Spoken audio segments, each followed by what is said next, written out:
Welcome to the GMBN Tech Show. Coming up this week, we've got little wheels. We've got big wheels. We've got space-age satellite communication tech. We've got a long-tail bike-packing mountain bike rig. A German-made gearbox bike.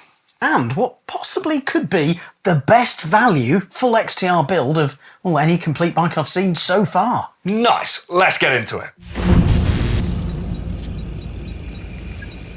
Right, Owen. It is that time of year where there are sales galore all across the internet. I don't know where to look or what to be buying. But what can we and what should we be investing in to make our bikes better? Yeah, I mean, it's tricky, isn't it? There's lots of promos, there's lots of stuff on sale. There's even, this year's bikes, which are technically almost last year's bikes, that some shops are clearing out, so you could be getting a deal from a local shop as well. Good question. I think it's one of those ones where it's really easy to get distracted of all the different things that you can upgrade. Yeah. But I think we can start with the bits that touch the ground as being key. Tyres. Yes. Yeah. Yeah, I would agree. I think finding the right tyres for your conditions, so not necessarily choosing the ones that an XC Race World Cup winner has used, because they may not be practical for you. Might not be appropriate, yeah. And the opposite end of the scale is also all because a downhill race uses this tyre and it's fantastic. Yeah. Doesn't necessarily mean it's going to deliver huge amounts of confidence on the trail, and it might also be really draggy and claggy and slow. So then it just feels limited use. Yeah, it does. So finding the right tyres for you, I think that's a really good one. 100%. Yeah. We mentioned them last week, but Vittoria's new trail range. Yeah, that's vast. You got everything from the XC tyres through to the more enduro-based ones, and there was some really nice stuff in the middle. Yeah, there is, and I think it's just that thing of finding the right tyres for where you ride the most. Obviously, there's always going to be a compromise, and maybe in the winter months you get something that's got a bit more chunk on the knob, but maybe it's kind of less knobby for summer. But obviously your summer might be our winter and vice versa. Yeah. But getting the right tyres for where you ride the most, I think, is key, because that's going to provide really good value. And then I think what those tyres are then mounted onto, so your wheels and your hubs. I think so. And it's a weird one. I think it's really easy to kind of get sucked into kind of low weight. And low weight wheels, they do ride differently. I think there's some matter once you're rolling along, the inertia saved from a really light wheel set might not be there, and actually some super light builds aren't that robust. So it's that that trade-off. That triangle of getting something that light and cheap, or that's kind of light and not cheap and strong, etc. So, but looking for good wheels, and it's not just the rolling sort of like mass; it's also the good bearings, and making sure that your 100%. Bearings in your current wheels are up to scratch. Yeah, especially this time of year, like we've mentioned last couple of weeks, it's wet. Moisture ingresses, corrodes things up. Like we're saying, modern bearings are phenomenally robust. Yeah. But there does come a point where they do need a bit of love and attention. Yeah, and don't be afraid. Like lots of hubs, even though it might be a non-brand hub, you will be able to probably find the bearings that go in them. Just sort of like taking some care, maybe talk to the mechanic where you bought the bike from or the wheels from, and you'll be able to upgrade the hubs, upgrade the bearings in the hub, I should say. And that can make a difference. It's really good. So that's going. Yeah. And then stopping. Exactly. Yeah. Prioritising where you're going to spend your money on these better value upgrades. Better brakes. And it doesn't have to be just like new brake units, although you can find some real bargains of older models. I'm thinking, for me specifically, I'm a big fan of Magura brakes. Yeah. They've just released a newer, fancier, top-tier DH brake and e-bike, and that means that their older models are on some real special promo prices. Obviously, there's loads of other brake brands. If you don't like Magura, don't worry, that's okay. But before you run to get that new brake, have a look at maybe fresh and better brake pads. Yeah. Can make a really big difference to stopping power.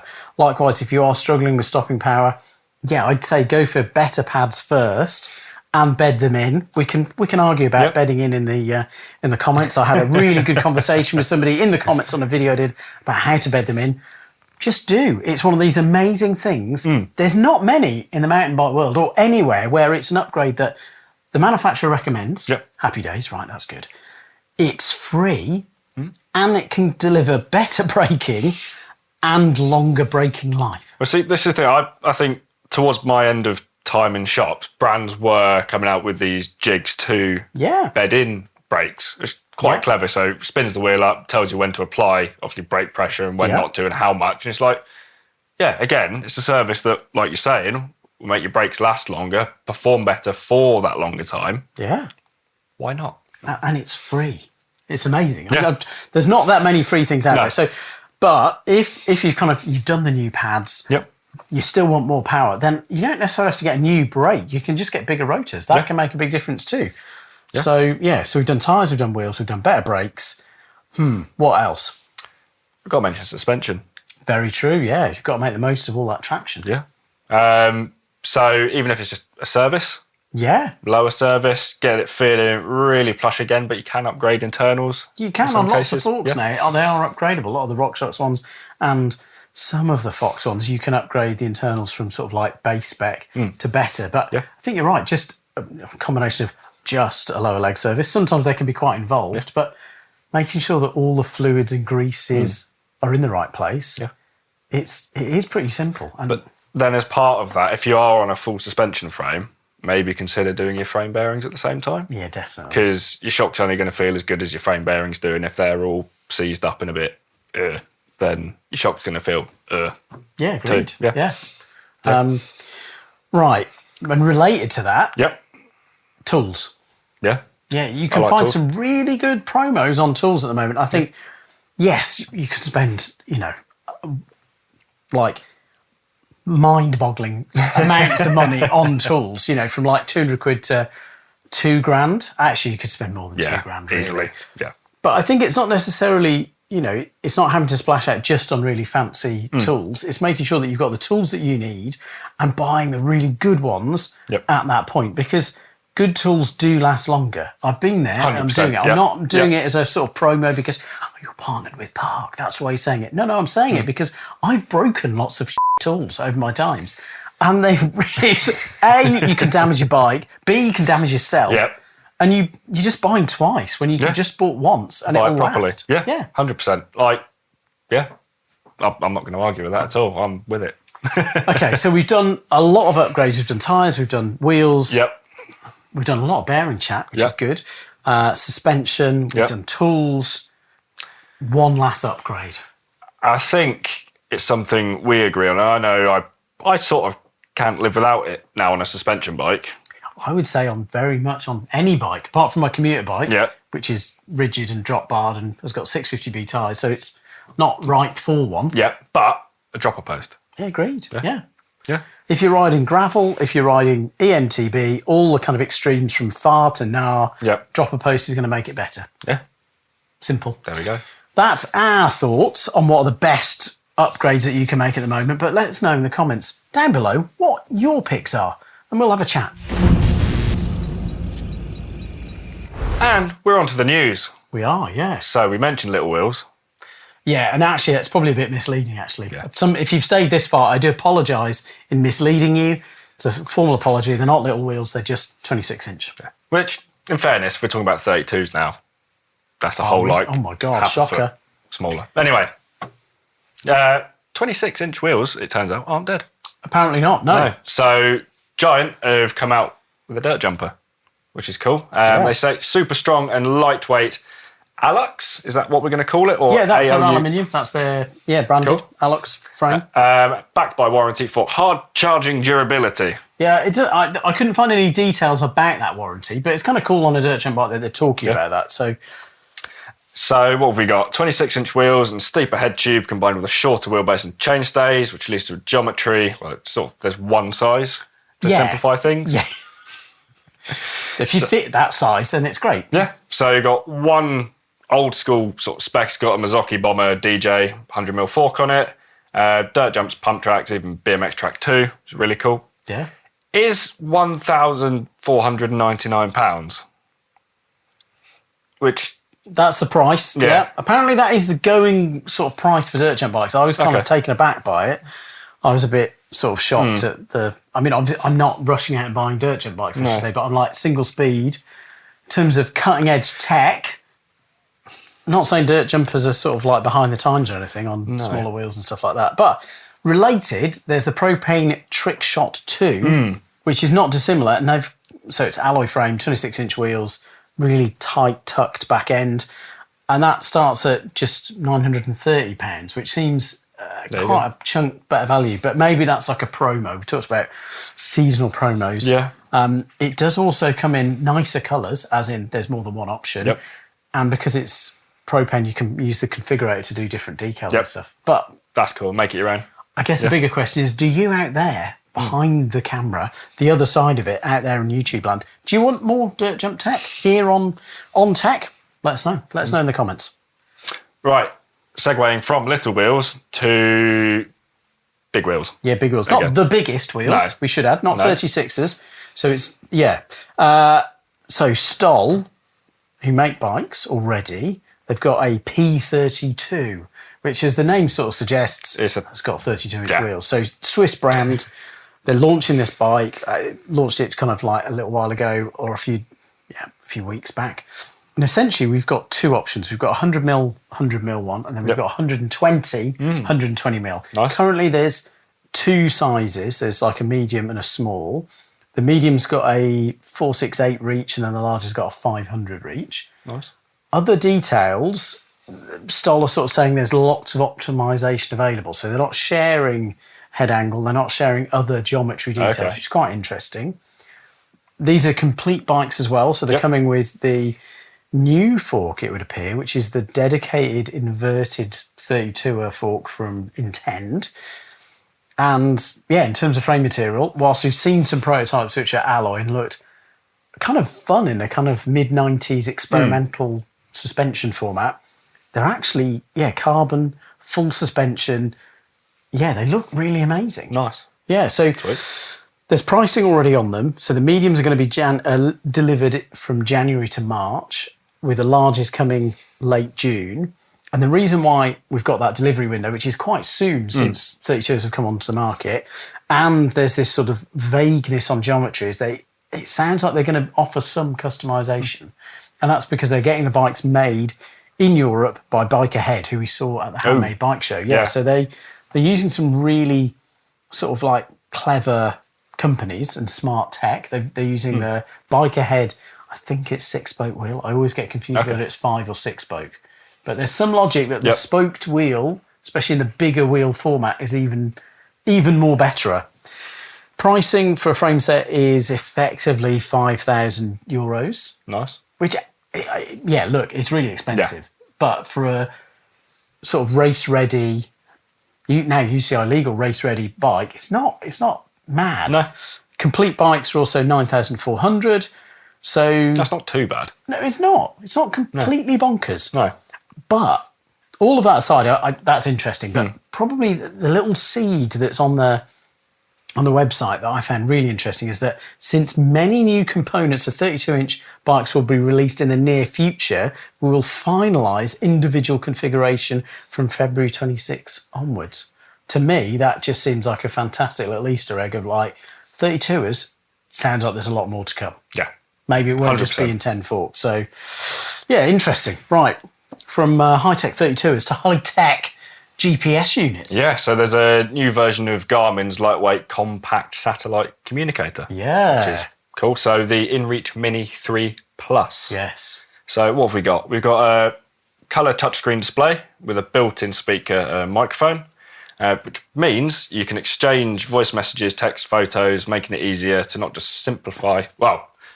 You can just stay in touch better. Yeah. To simplify it. Yep. Which is cool. Whether you're at home or in the backcountry. So I know Rich loves a jolly up a big rainy mountain somewhere. So I reckon that'll do him down to the ground, I think.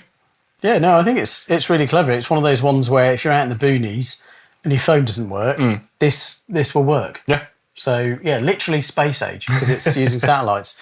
There's also clever tech on it. Yeah. So having a look at this, it's been engineered to work in extreme temperatures, impact-resistant design, and IP67 water rating. Oh, right. Very water resistant. Which is cool. Yeah. Up to 330 hours of battery life in the 10-minute tracking mode, which is pretty gnarly. Yeah, that is, isn't it? That is a big adventure. I can't work out how many days that is, but it's quite a few, you should I think. Go quite a way without charging that. Use it in multi-day trips, and pricing is just shy of $500. I mean, that's That's a rad adventure Yeah. enabling tool there, isn't it? If you're out in the backcountry and you've got no phone signal, that's what you need. Met have got some new helmets. Oh, Yeah. nice. So they've got the Shelter, which we've already featured. So you'd be like, why are you featuring it again? Because they've now got a youth one. Oh, Yeah. So they're saying from 52 to 56 for those little rad rippers and nippers. You're able to get it in a MIPS and a non-MIPS version. Yep. There's 5 colours, all with kind of like actually quite nice graphics and a mix of sort of matte and then gloss bits. So there's a green one, there's a matte lilac, there's a orange one, but it's got kind of red sort of like graphics on it. There's a matte white, but then gloss blue, and then there's a black one as well. So £75 for the MIPS one, £75 for the standard one. Yep. So that's pretty good. Nice. Then there is the Hooray, which is for really little rippers and nippers. So there's an extra small which runs from 46 to 52. Then there's a small which runs from 52 to 55. So it's like a small kid's helmet, and it looks really nice.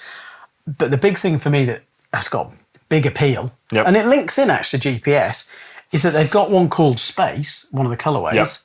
It's got glow-in-the-dark graphics. Oh, on it. that's cool. Yeah, isn't it? Yeah. I really want one of those in the adult helmets. Yeah. So, Met, please, can we do a glow-in-the-dark helmet?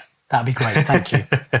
And now for something completely different. Yes. And I'm quite excited by this. I think it's real fun. Put the link in and I had a look. German brands create amazing sort of nouveau retro green machine at the Bespoke show you were at in Dresden. Yeah, they did, yeah. Which was cool. But they've got a new bike, and it's called the Purple Pie. And yes, it is a gravel bike, but it's got clearance for 55mm tyres, and it's gearbox with a belt drive from Gates. How cool is that? Yeah, it's super cool. It's smart. It does look really smart. Yeah. So more features on it. So frame material, it's their custom sour chromoly steel, multi-butted and heat treated. Pinion smart shift gearbox. Got TRP brakes. Yeah, clearance for up to 55mm tyres, and that's on 700C or. That's like 2.1 and change. Yeah. So axle fitment is 12 by 142, so that is road fitment there. Road fitment seat post of 27.2. Flat mount 160. No, sorry, FM 160 direct. Yeah, flat mount 160. Yeah, flat mount. Nice. And it's got mounts for fenders, racks, 2 bottom mounts in the frame, third down the down tube, internal brake hose routing. Looks cool. Yeah, it does. Yeah. No, it's very nice. Pricing on that is €3,500. Yeah, and made in Germany. So it's very nice. Yeah. I think it's a fun one, that, isn't it? Yeah. Like belt drive gravel. I mean, it could be a perfect winter bike. Yeah. Okay, so we've done one quite different off-road bike that's still off-road. We're talking about off-road here. Bomb Track bike. So Bomb Track have always made sort of interesting bikes. They're a German brand. Lots of their bikes are made in Taiwan, or the frames are. They've done lots of cool gravel bikes in the past. They've sponsored some ultra races in the past and created ultra racing bikes. They've also had road bikes bear with me on the road bikes, but it's a really good one because they've got like a 650B road bike, and it's got clearance for 47mm tyres. So it's like, I don't know. Yeah. And actually, from experience, I've ridden the 47mm tyres on the road, and they are a hoot. Yeah. They're ridiculously smooth. They're really, really fun. But they do mountain bikes, as I mentioned. They do adventure bikes.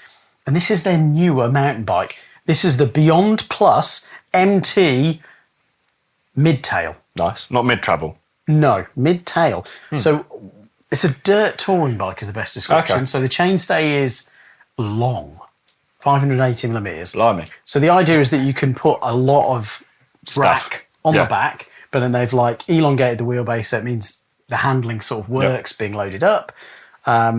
So it is a weightier bike at 17 kilos in a medium, but including the rider, you can put 200 kilos on it. That's pretty gnarly. Yeah, it's pretty good. 2.6 29er wheel tyre clearance, 3 frame sizes. It is 4130 steel. It's got this custom rear rack on the back. The fork is, whilst it's got a rigid fork, you could put a 100mm travel fork on there. Nice.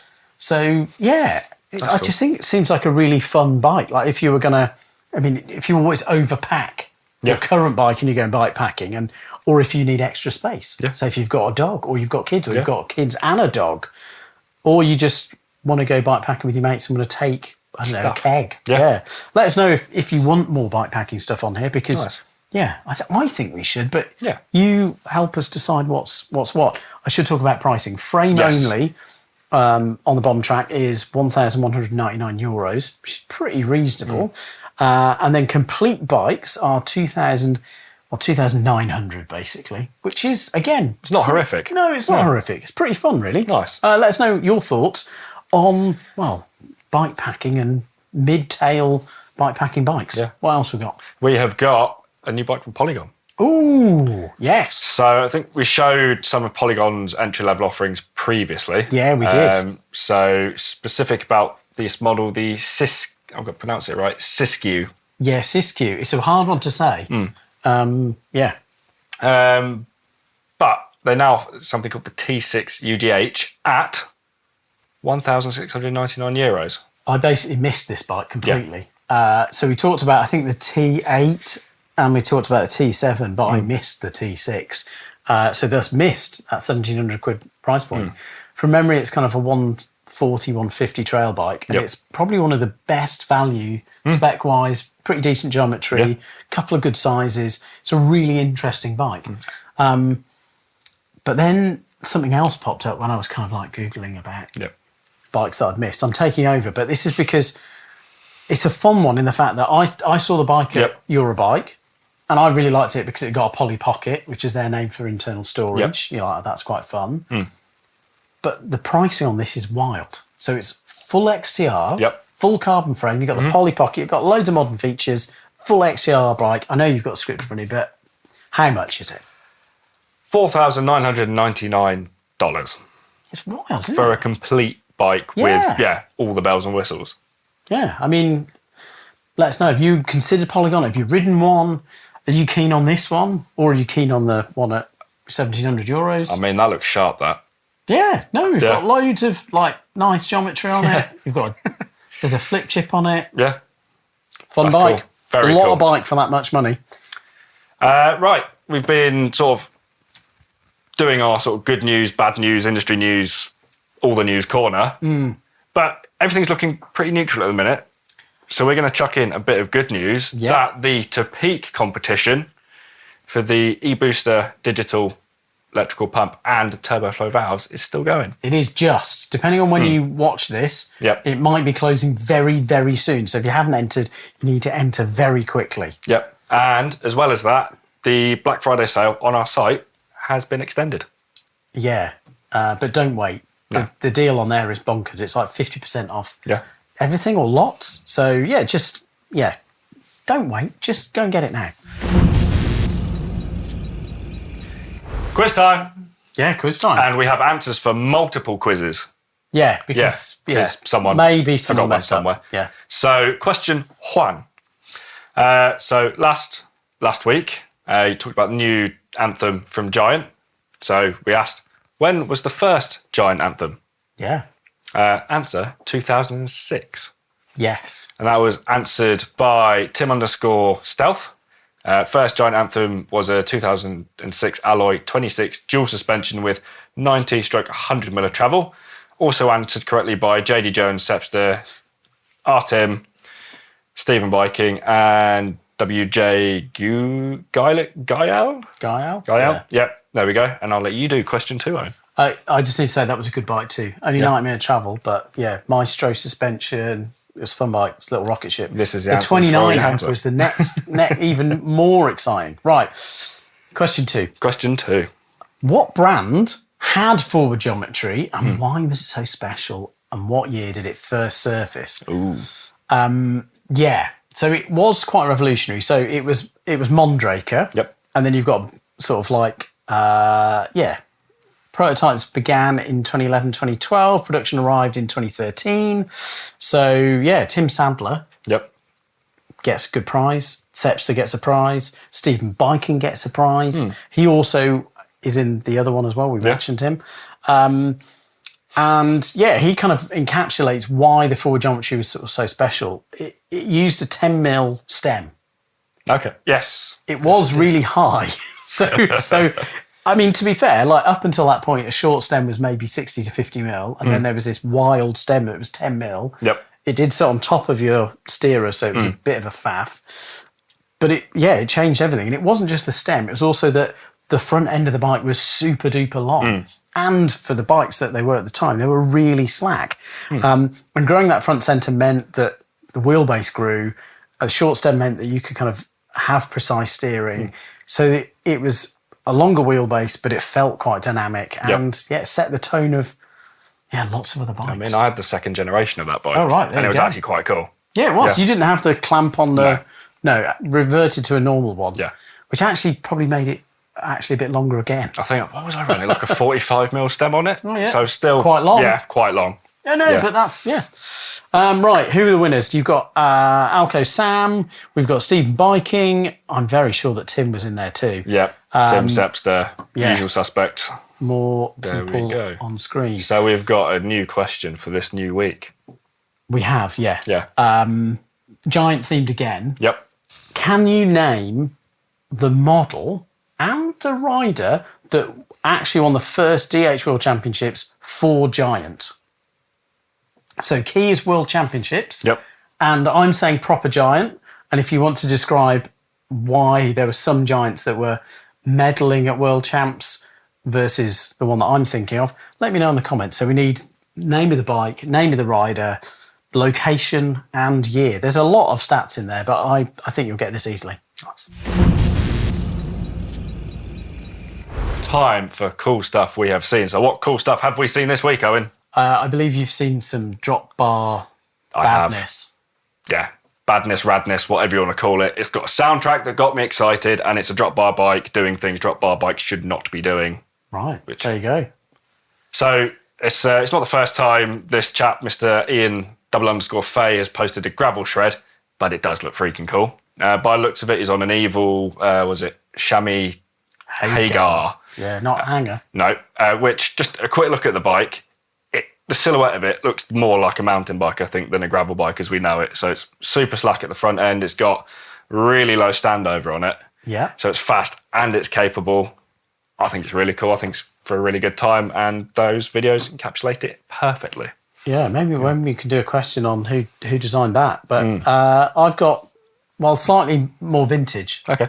Azola Press have shared on their gram an awesome head-on shot of Thomas Frischneck's Ritchie Plexus from 1997 that viewers of a certain age, a certain vintage will go gaga for. Useless nerdiness. If this is the bike I think it is, Ritchie nerds, do please enter the chat. I think this was, lots of the races on Ritchie's team got custom bikes, especially Frischneck because he was and is a god on a bike. But I think this was the bike that got stolen. Oh. So he raced maybe 2 or 3 World Cups, and at the 4th World Cup, or 3rd, he got stolen, and everyone was like, well, that's it, it's gone. He had to race on his wife's bike that wasn't the right size, still a Ritchie, but some wildness. And then through a very random course of events over decades, basically the bike bubbled back up, and someone found it. And if it's the same bike, which I think it is, it's now in the Marin Museum of Mountain Biking. That's cool. Yeah, it's bonkers. That's really cool. Everyone thought that the bike had been, stripped down of all its very high zoot parts. Obviously not that high zoot anymore because it had canties. And then you've got a third bit this week. I've got a third bit. It's more kind of weird stuff. But I think it's important to share some weird stuff because we need to broaden the horizons a little bit. So there's a cult bike shop called Circles in Japan, and they do lots of cool mountain bikes. They do cool gravelly bikes and road bikes. And they've got a new bike called the RAL Exposure, and they're calling it a trail commuter. It's really fun. Okay. They also say, by design, it's not perfect. And initially when I read this, I was like, oh, goodness. But I think it's a lost in translation on the ground. Okay. Essentially, it's more like a Zen approach to kind of like, by being imperfect, it's actually perfect for so many things. Yeah. So by not tailoring it, a bit like the dirt jump bike that we started on, not tailoring it down to not being able to run gears and have a really stiff frame, this is sort of build it however you want. It is 26-inch, it is single speed, it has got a unicrown fork, but you could build it as loads of different things. Nice. I think it looks great, but yeah, let us know what you think. Right, return to a forgotten segment. I mean, I don't think we've done it in the time I've been here. But No, it's lost in the mists of time. But top mods where Yeah. people modified stuff in a good way. Yeah, and if you've got them, just send them in. Yeah. There's an uploader link just down below. So this is from Ian Atkins, who is Jake Atkins' son. So both are bike nerds. One of them is a really rad dirt jump dude. So yeah, he watched the show last week. Yep. We're talking about winter bikes, talking about winter hardtails, and he's got a dingle speed. So it's like, you think single speed is impractical, dingle speed actually makes it practical. what is a dingle speed? Oh, right, cool, okay. Super. Through the medium of these pictures, which you can see now, and video, essentially, opposed to having one cog at the back and one cog at the front, you can have, depending on how you set it up, you can have two cogs up front, so you have a big gear and a little gear, and then you manually change it. So you've got a road section to get to the trails, change it. Or if you kind of get the timing, for not a better word, right with your chains and your cogs, you can have, well, two speeds, single speed, but two different speeds. So you can have a big cog on the front and a little one on the back for roadie stuff. And then when you're off-road, you can have a small cog in the front and a big one on the back. Makes sense. Sometimes, if you're lucky, you don't need a tensioner to do it. You can get away with it. But Ian has, and yeah, looks really great. Love it. So thank you very much for sharing those pictures with us. And if you've got pictures of your own homemade dingle speeds, then we'll send it in. Yeah. Time for hashtag askgmbN Tech. So we've got a question this week from Oscar Graham. I've just ordered an extra small Canyon Spectral Collective. I have a 29-inch inseam and the bike comes with a 150mm dropper. Will that be enough drop for me to get the seat comfortably out the way when descending? Well, firstly, happy new bike day when it does turn up. But I think there's a bit more to it than just that 150mm travel measurement. There is, yeah. So you've got essentially the seat post insertion into the frame and then like the overall length of the seat post and then your seat height when you're pedaling. So a few things to consider there. But you actually did some maths on this earlier. Well, I did, but I think I'd read his question completely inverted because I thought he was worrying that the 150mm drop would be too much. Right. But I think he's done the maths on that. He's got enough clearance, but will it get me the seat out of the way enough? And I think it loops back to the same thing that we're saying. Effectively, when you've got a dropper post, you've got 150mm of drop. Yep. Okay, the saddle does move 150mm, but when you're trying to calculate that versus your seat post length, the seat post is only going to insert, it's not going to insert all the way through with some designs because the bottom has got a, You've got a bend in it or you've got your etc. bosses and stuff, yeah. So, yes, I think short answer is yes, 100%. 150mm drop is loads. If you're on the extra small frame, I think that works. Yep. Also, if you were thinking that you wanted more drop, there are longer drop posts out there, so don't worry, you could do that. But I think more, if you're on the extra small, I feel like there might be, it might be too small in the length. Yeah. Yeah. Yeah, I mean, a lot of modern bikes will be designed with a low standover height to be paired with that longer dropper post. So, maybe before you take it out on the trail, obviously just set it up to your desired seat height, have a sit on it, see how you go, because often you do find people potentially with the other issue of the post being too long and needing to swap it out. So where your seat post might not be the right size for you, there'll be someone with the same problem and you might be able to swap. Yeah. But fear not, new bike day is exciting. And we have actually got videos on measuring for dropper posts, so check those out. Right, and we are on to your comments. So last week we chatted about how hardtails can be awesome winter steeds. Yes, we got some really cool comments back from it. Yeah, we did. Yeah. Stephen Manley, 4097. You can't beat a single speed for winter. Woohoo! Yeah. And on that note, Ian Thompson, good to hear the shout out for single speed, except it's a bit niche, but that's almost all he rode for 15 years and hills aren't a problem once you get used to them. Flat is a problem though, he's saying, if you are riding with anyone with gears. Right, okay. Well, that's all right, I can just ride solo. But that's good to know. I think I did have a chat with quite a few people and it was very fun that there was a lot of love for single speed. Which is great. Maybe more single speed stuff coming soon. Yeah. But also just that, if you're not fit, you will be, or conversations around that. So I'm like, oh, okay, great. What's this? Unfathomable Cheese. Great name. Great. Oh, we need a list of these great names. Yeah. My winter beater is the Priority Source, so it's a rigid single speed with a Gates belt drive. Loads of fun, not having to worry about maintaining it. I have thought about putting a suspension fork on it though. I mean, you will have to maintain that, but yeah. Very fun. Lajon. I'm saying your name awfully, but got rid of the full squish last year. Hardtail for me. My gravel bike is my winter bike. But, Go on. reveal, both bikes have got gearboxes. Oh. I know. Very cool. Yeah, isn't it? Saying about usernames. Crunchy_Panty 907. Well, that'll happen if you're in Alaska. It's cold. Yeah, valid. There's lots of fat bikes up here in Alaska. It's just what is needed for our conditions. Conditions -20 and a foot of snow. Sounds great, to be fair. Yeah. Have you ridden in deep snow? I've tried it. Okay. Yeah, I was on my DMR sled. Right. Yeah. Did it act as a sled? Or more of an anchor? I think it's sort of iced over enough, and I think I low side and almost ripped the mech off. Oh, wow. But, okay. yeah. There we go. Let us know if you want more fat bike content. Yeah. I mean, a trip to Finland would be fantastic. Oh, go on. I'd love that. Love yeah. Finland. Right. Fred Evo. Is it Evo 4? Is my. Yeah, let's say Evo 4. Evo Oh, it IX. will be. Evo 4. 9, isn't it? Oh. 4's yeah, IV. right. Yeah. Yeah. No, Should have stayed in your school, Mitsubishis. You do you, which is great. So he was talking about winter bikes. Basically, he's like, yes, it's called an EMTB. He's just been out in the snow. He couldn't backpedal. Lots of issues, but effectively, it's great.